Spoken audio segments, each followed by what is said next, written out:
Eu vou ler apenas um versículo.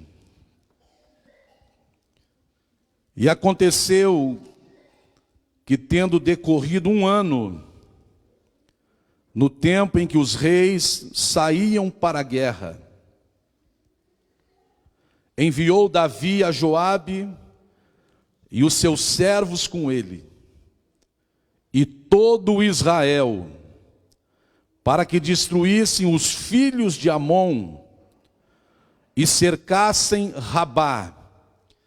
Porém, Davi ficou em Jerusalém. Diga comigo, porém, Davi ficou em Jerusalém. Pai amado, nós estamos na tua casa. Mais uma vez o livro sagrado se abriu. E aqui queremos meditar na tua palavra. É um culto de ceia, é dia dos pais. Mas acima do dia dos pais é dia de renovar a nossa comunhão. E fazer uma reflexão diante do teu corpo e do teu sangue. Agora nos abençoe e glorifique o teu nome, assim te pedimos. O personagem aqui, irmãos, em epígrafe, é conhecido da igreja, dos irmãos, se chama Davi. No hebraico, o nome Davi quer dizer o amado de Deus. Você imagina você ter o nome de amado de Deus, amada de Deus. Davi é uma pessoa, uma figura entre os reis de Israel, que nos traz talvez as maiores lições de vida de alguém que quer viver verdadeiramente a vida com Deus, a vida cristã, na presença de Deus. Todos aqui conhecem a história de Davi, até as crianças. Se nós perguntássemos para as crianças quem era Davi, eles vão dizer aquele que matou o gigante. Davi, meus irmãos, para você entender, era um desconhecido. Davi era um comum, um serviçal do campo, pastor de ovelhas. Os irmãos sabem que neste tempo aqui, os pastores de ovelhas, eles não tinham reconhecimento quase que nenhum. Pastor de ovelha, irmãos, vivia no campo, dormia em tenda, comia pouco, morava muitas vezes lá no meio dos animais.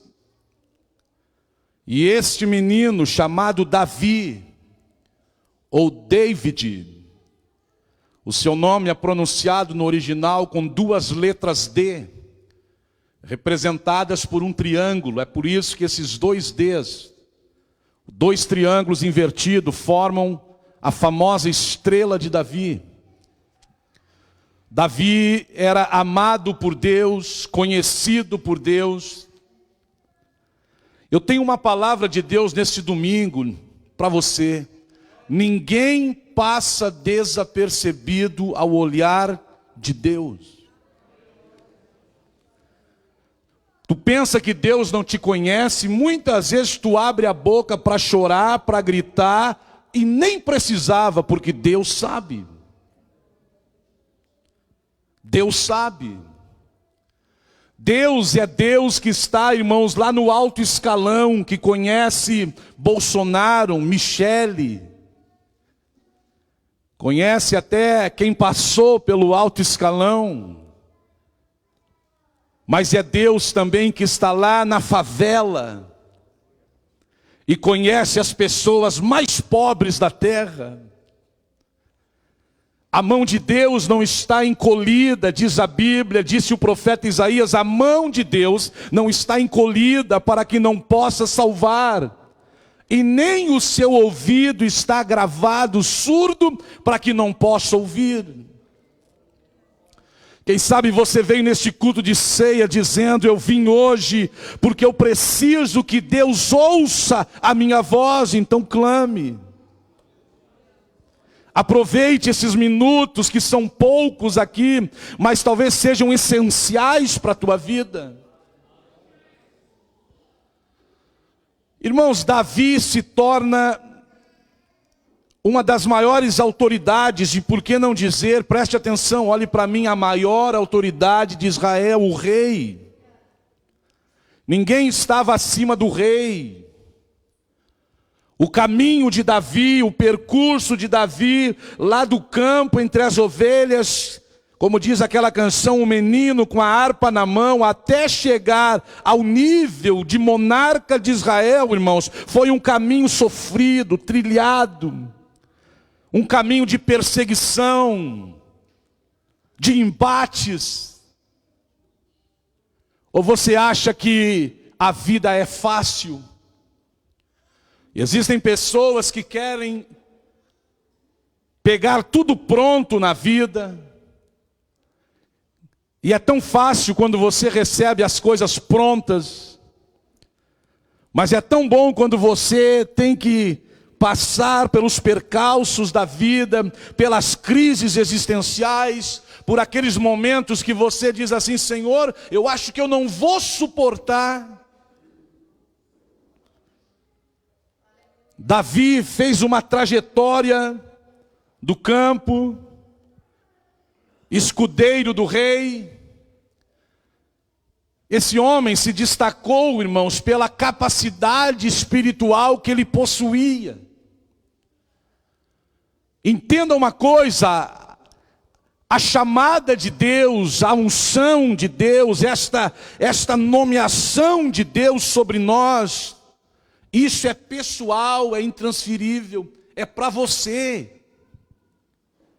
O que Deus deu a você é teu.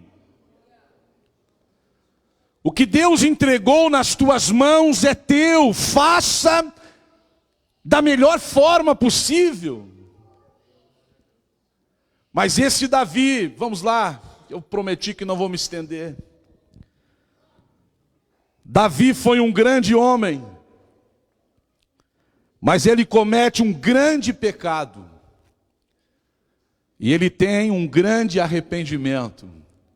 Diga comigo, um grande homem. Os irmãos estão aí, mais forte, irmãos, um grande homem. Um grande pecado. E um grande arrependimento. Eu li um texto aqui que talvez vocês nunca leram, que diz: no ano em que os reis saíam para a guerra, os irmãos sabem que era costume em Israel, o inverno era uma estação chuvosa, e o inverno era a época do plantio dos cereais. Mas a primavera era uma boa ocasião para guerrear. Por quê, pastor? Porque as estradas estavam secas. Facilitava a roda das carruagens, facilitava o caminhar dos guerreiros, que levavam na média sobre o corpo físico de 50 a 70 quilos de ferro, entre armaduras, espadas, capacetes. Alguns levavam ferramentas. Então a primavera, meus irmãos, para o exército de Israel, era o tempo de batalha. Era o tempo de guerra. Era o tempo de sair para o combate. E para uma surpresa da nação, para uma surpresa do próprio exército, do grande comandante na Bíblia chamado Joabe, para surpresa de todos, a Bíblia diz: no ano em que os reis saíam para a guerra, Davi ficou em casa. E mais do que isso, se você ler no verso 2, e aconteceu que a hora da tarde que Davi se levantou do seu leito, além de ficar em casa, Davi dormiu até depois do meio-dia. Davi estava cansado, Davi estava talvez estressado, Davi estava, quem sabe, fatigado, já estava acostumado a guerrear e agora ele simplesmente diz: eu não vou para a guerra, eu vou ficar em casa, eu vou colocar o Joabe, vou colocar Urias, vou colocar o meu exército na batalha e vou ficar em casa. E é nesse tempo que Davi fica em casa, diz a Bíblia, e acorda depois do meio-dia, já era tarde. Davi levanta-se da sua cama, vai à varanda do palácio, do castelo, e lá da varanda Davi olha e enxerga uma mulher se banhando. E Davi vê aquela mulher tomando banho, e o nome dessa mulher era Batseba. E Batseba quer dizer filha da opulência. Ele vê esta mulher se banhando, e Davi não resiste à tentação. E eu estou falando aqui agora sobre pecado, porque ser tentado não é pecado. O pecado está em ceder. Há um hino na harpa que diz: tentado não cedas. Ceder é pecar. A Bíblia diz, eu vou resumir, que Davi, ele enxerga Batseba, coloca os olhos na filha da opulência, ele manda chamar esta mulher. Alguém lhe diz: Senhor, é filha de Urias, o seu capitão, é esposa de Urias, ou melhor, o seu capitão. Davi diz: não tem problema, traga ela, eu sou o rei, eu tenho poder, eu sou seu servo, eu sou leal. Davi quer forçá-lo a ir para casa para encobrir o seu pecado. Uzias se recusa. Urias fica na porta da casa, não vai. E a vida de Davi agora começa a ter um declínio espiritual, porque o pecado, meus irmãos, ele tira o homem e a mulher do seu estágio, do seu nível espiritual, e leva-o para o nível carnal.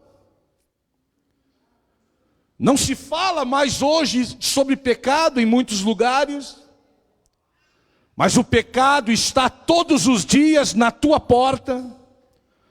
O pecado está no teu smartphone, o pecado está no teu trabalho, o pecado está dentro da tua casa. Se você se isolar de tudo e de todos, numa casa vazia, sem móveis, sem celular, sem internet, sem nada, isolado ali, o homem é capaz de pecar assim mesmo.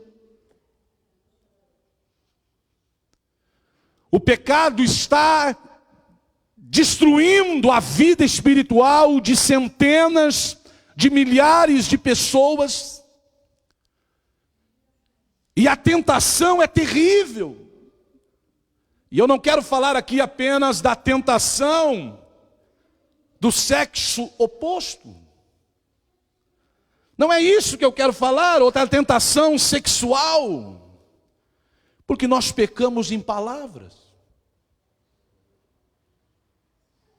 Nós pecamos quando, eu disse uma vez aqui, quando passamos ou vamos no mercado e pagamos em dinheiro, e de repente lá, o atendente do caixa, você deu R$50 e ela te dá troco a mais, e você pegou o troco, viu que tinha a mais, e não devolve, você pecou. O pecado está nas mínimas coisas Davi não foi para a guerra. Davi disse: eu vou ficar. E esse comodismo, irmãos, do cristão, quando o cristão diz assim: eu vou dar uma acalmada, eu não vou batalhar, eu não vou pelejar mais, eu vou tirar umas férias de Deus, isso é perigoso. Porque o diabo anda em derredor. Hoje pela manhã eu contei aqui sobre a colonização. Eu não me lembro qual é o país, mas de um dos países da África. Que os franceses levavam os animais, o gado, os bois ali para trabalhar, né? Era atração animal, para fazer o serviço. Mas todas as noites os bois eram devorados pelos leões. E os franceses reforçavam ainda mais o cercado com mais madeiras, com toras mais grossas, mas pela manhã só havia ossos e sangue. E bois estraçalhados. Até que numa noite, os franceses sobem nas árvores com espingardas e dizem: vamos fazer uma vigília, vamos ver o que está acontecendo. Por que os leões são devorados? Por que os bois são devorados? E lá na madrugada, escute, chegou o bando de leões. E olhou para os animais bem cercados, irmão, naquela fortaleza, eles não podiam entrar. Mas eles começavam a caminhar na volta do cercado. E o bando, um leão atrás do outro, sem pressa. Você já viu um leão correndo? No National Geographic, você só vê um leão correndo quando ele vai atacar. Porque o leão, ele sabe, parece que o bicho sabe que é o rei da selva. Ele caminha até meio marrento assim, né? Não vou caminhar igual o leão aqui. Ficaram esperando, o pastor vai imitar um leão agora. Por aí tem até a unção do leão, né, pastor Emanuel? Mas aqui não tem unção de leão, aqui é a unção de Jesus Cristo. Os leões começaram, irmão, a caminhar na volta do cercado. E o que acontecia? Os animais começavam a se assustar e começavam a se agitar, e se agitar, e se agitar. E iam se agitando, e um ia batendo no outro, e daqui a pouco estourava o cercado.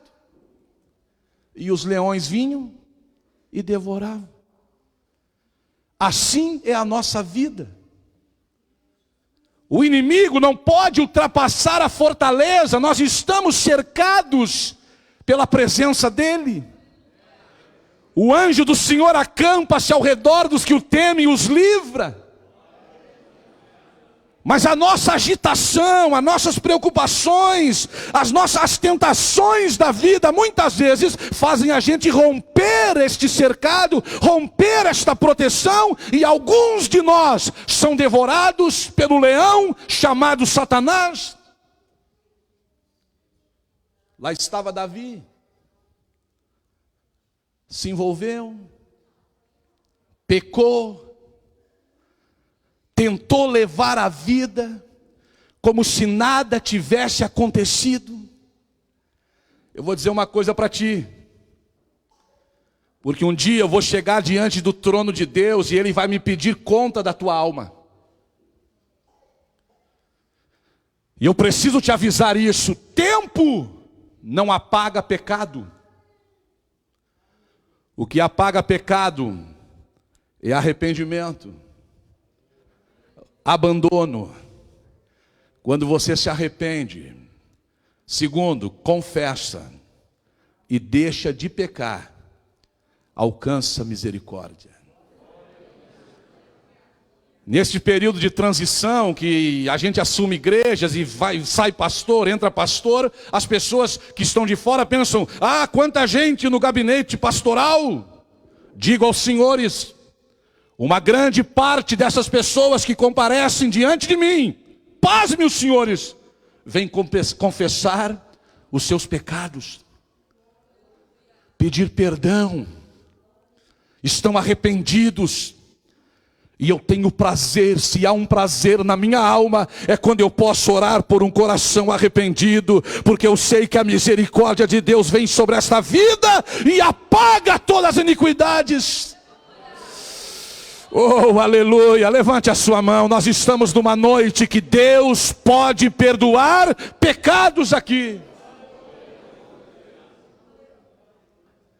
Mas vamos lá, Davi comete um pecado terrível. Ele tenta encobrir, irmão, ele usa uma manobra, né, com Urias ali e tal. E pior do que isso, você conhece essa história? Quem não conhece essa história, levanta a mão. Sabe o que ele faz? Ele manda um WhatsApp para Joabe. E ele diz: Joabe, coloca Urias, o Eteu.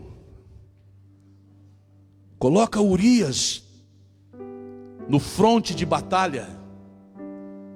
Capitão não vai no fronte. É ou não é? Capitão é o último que morre, irmão. Estava lendo sobre Napoleão Bonaparte. E não se assuste com a história, é a história. No exército, em meio à guerra, apareciam muitas pessoas que eram chamados de burros com iniciativa. E a pior coisa que tem é alguém fora da casinha com iniciativa, vai dar problema. Ou alguém que vem e diz assim: mas eu dei a ideia.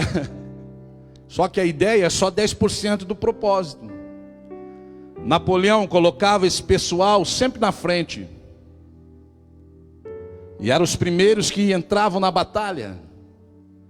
Agora Davi disse: abre o, como é que se chama? Flanco? Alguém me ajuda aí? É flanco? Abre e coloca Urias na frente. Eu não vou matar, mas vou deixar que matem. Vou deixar que seja morto pela mão dos outros. Mas Deus está no centro e no seu trono de glória, com a sua onisciência, onipresença, onipotência. E Deus estava escrevendo. Ele manda Urias: abrem. Urias entra, é morto. Aí Davi conta uma história: morreu, faz as honras. Quem não sabe, olha e diz: olha aí, está honrando o capitão. Aí Davi diz: coitadinha, ficou a esposa aí sozinha, era meu capitão. Naquele tempo era normal a poligamia, vou ter que casar com ela. Quem está entendendo essa palavra? Ele casa, traz Batseba como esposa. Para nós resumir, irmão, e o tempo passa. E Davi vai vivendo a vida como se nada tivesse acontecido. Ei, Deus vai te dar a oportunidade de você, isso é forte, irmão, confessar e abandonar o pecado que está consumindo a tua vida, a tua alma. Aleluia. Não adianta trocar o pastor, não adianta mudar de igreja, você vai continuar doente. O que cura a nossa alma, irmãos, é arrependimento, é renúncia dessas podridões que nos assolam, destas coisas. E vou lhes dizer esta noite: a pior tentação não é a que vem de fora, porque a que vem de fora a gente foge, se esconde, fecha os olhos. Um dia José entrou na sala da casa de Potifar e encontrou a mulher seminua. E a mulher foi para cima dele e agrediu, e foi mesmo. José disse: longe de mim, o meu Senhor me confiou esta casa, o meu Senhor tem me honrado. Ah, irmão, o princípio da honra leva o homem e a mulher aos mais altos níveis da terra. Honre a tua moral acima de qualquer coisa. Oh, glória a Deus, eu estou pregando aqui e as armadilhas do inferno estão armadas para a tua vida. Eu sei que a tentação está batendo na tua porta, mas maior é aquele que te chamou e vai te cobrir esta noite com o seu sangue para você vencer a tentação. José tenta se escapar, você conhece a história. A mulher de Potifar arranca, agarra a veste dele, rasga. Ele vai para a cadeia, irmão Demi. Ele sofre. Porque você acha que os fiéis não sofrem, irmão? Os fiéis sofrem sim. Às vezes a gente não dá muita moral e muita atenção para aquele irmão lá que está sofrendo, está numa crise conjugal, está numa luta matrimonial, mas ele está lá batalhando, ele está lá lutando, fazendo, né, tentando salvar o seu casamento. E a gente às vezes, o Espírito de Deus te conhece.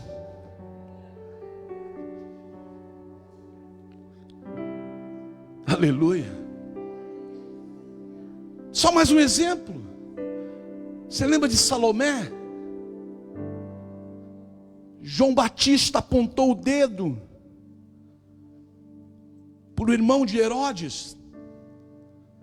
Foi isso? Não, para o próprio Herodes. E disse para Herodes: tu não tem vergonha de tomar a mulher do teu irmão? João Batista denunciou em público.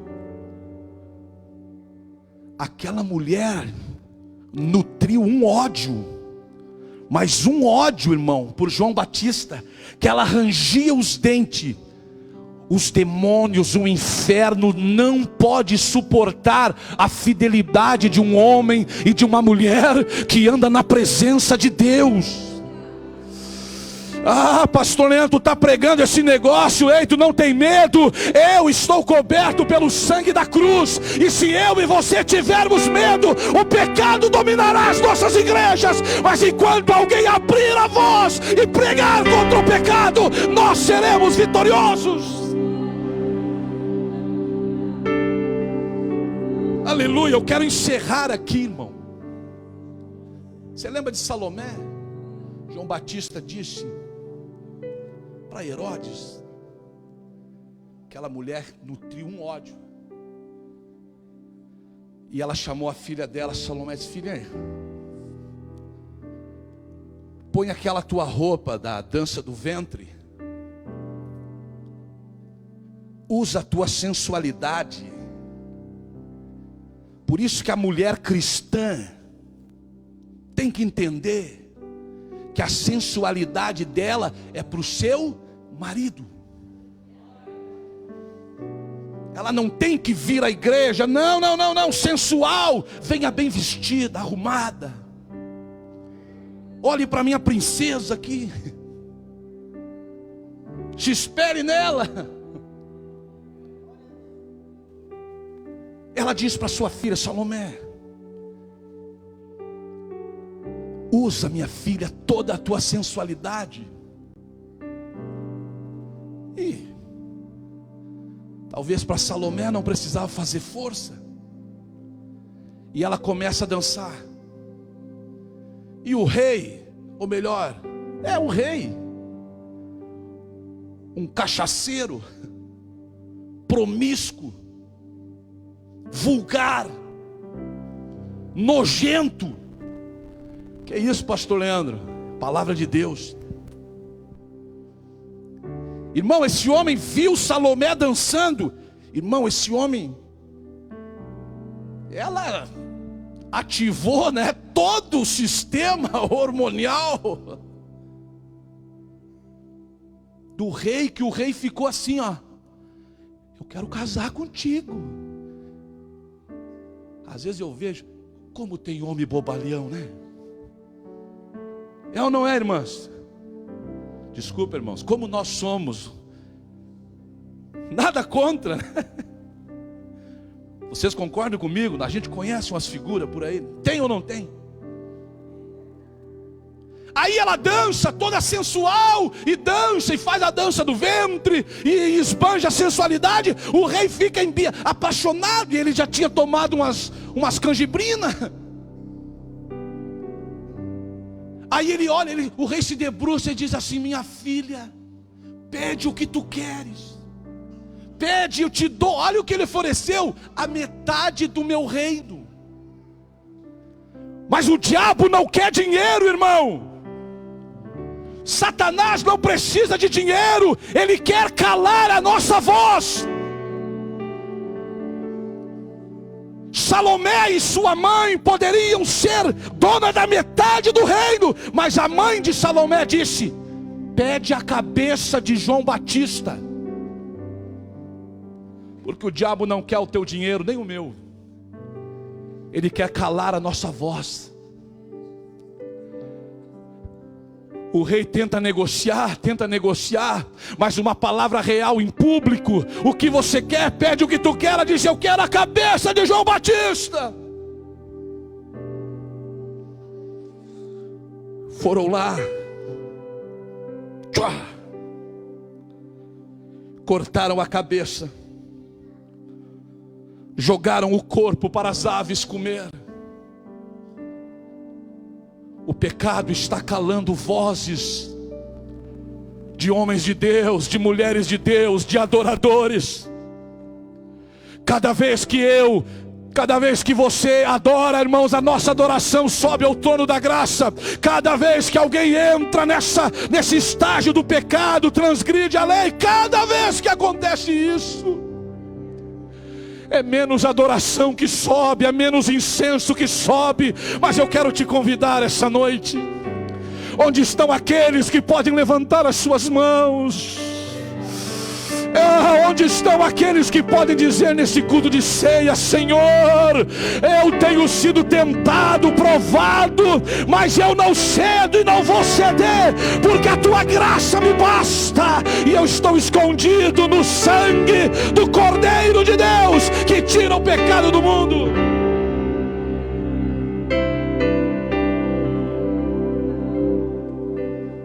Um grande homem, vamos encerrar. Um grande pecado que Davi comete. Vamos encerrar? Um dia o profeta Natan está em casa, está lá nos seus aposentos. Vou encerrar a história de Davi.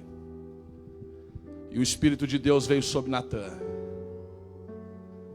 Vai lá e confronta Davi. Confronta o rei. O rei está em pecado.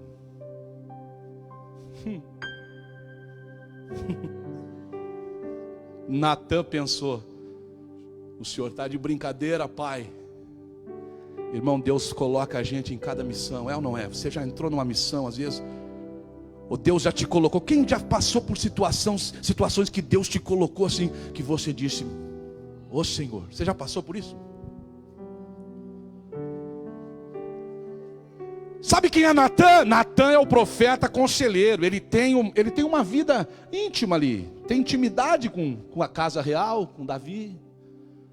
Porque o profeta tinha isso nesse tempo. Davi era, irmão, começou como um adorador, um bom crente, um leitor da Bíblia. E Natan tinha, olhe para mim, não perca isso aqui. Aí Natan, talvez ele espera: não vou hoje, vou amanhã, não vou hoje, não vou amanhã. É igual a gente, o pastor da igreja, quando tem uma situação, eu fico orando, dizendo: Senhor, me dá a hora certa, momento certo. E a gente fica orando: será que eu vou hoje? Não, daí Natan disse: eu vou ir. Natan foi. Ô meu senhor, Davi disse: pois não, profeta, entre. Senta aí, Natan. Tu tens algo de Deus para mim? Que perigo, né? Tem igrejas que eu vou pregar, que eu fico olhando para a igreja e o Espírito Santo fala ao meu coração: Não recua no que eu te dei, prega.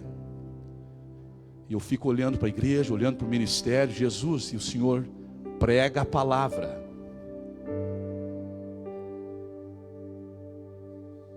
Natan, tem alguma coisa para mim? Natan disse: eu vou lhe contar uma história, meu senhor. A pedagogia da pregação. Existe, anote aí, várias formas de falar uma verdade. Você pode chegar para uma pessoa e dizer: tu é um baita mentiroso.